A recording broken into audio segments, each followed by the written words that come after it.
Hello, today's the anniversary of the first performance of Elgar's Dream of Gerontius. He was commissioned to write the work for a performance in 1900, and it was performed in Birmingham, but really received very badly. He'd been encouraged to make changes, which meant that the choir and the orchestra only received the music at the very last minute. The person who had been commissioned to lead the choir died, and his place was taken by someone not nearly as competent.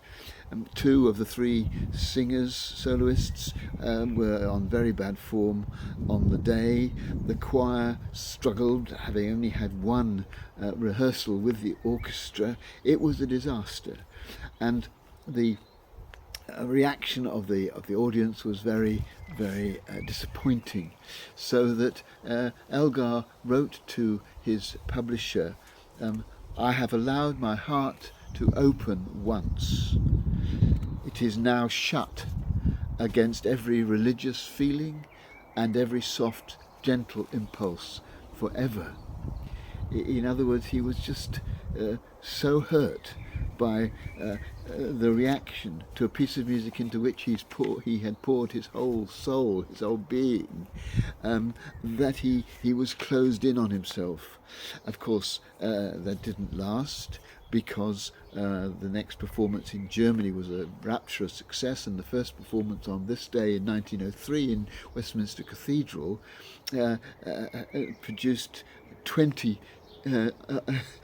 encores. He was brought back onto the stage 20 times to receive the applause of the audience.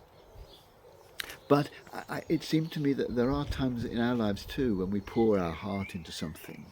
We give everything that we've got to an idea, to a project, and then it's rejected.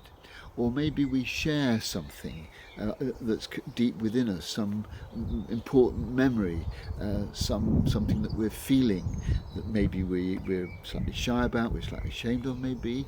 We tell somebody about it and they don't take it seriously, they dismiss it, they ignore it. When we don't feel really seen for who we are, there are times when we can feel really quite deeply hurt. And it puts us off sharing, it puts us off giving our whole self to something, because we feel that once again it might be rejected, it might be spurned, it might be ignored. But of course for Elgar, he got through that, and his great work was and has subsequently been widely acclaimed. But for us, it's not quite so easy. Sometimes we need to persevere and not be put off by rejection, by being feeling hurt in that way. It's really important as part of our humanity that we commit ourselves to things which are dear to us and share them, that we tell people about things inside us that are deep and important to us, and trust them to take them seriously. This is part of what it is to be a human being, and it's important, I think, not to allow the occasions when sometimes those deep things from within us are rejected to stop us getting in touch with them and being willing to share them.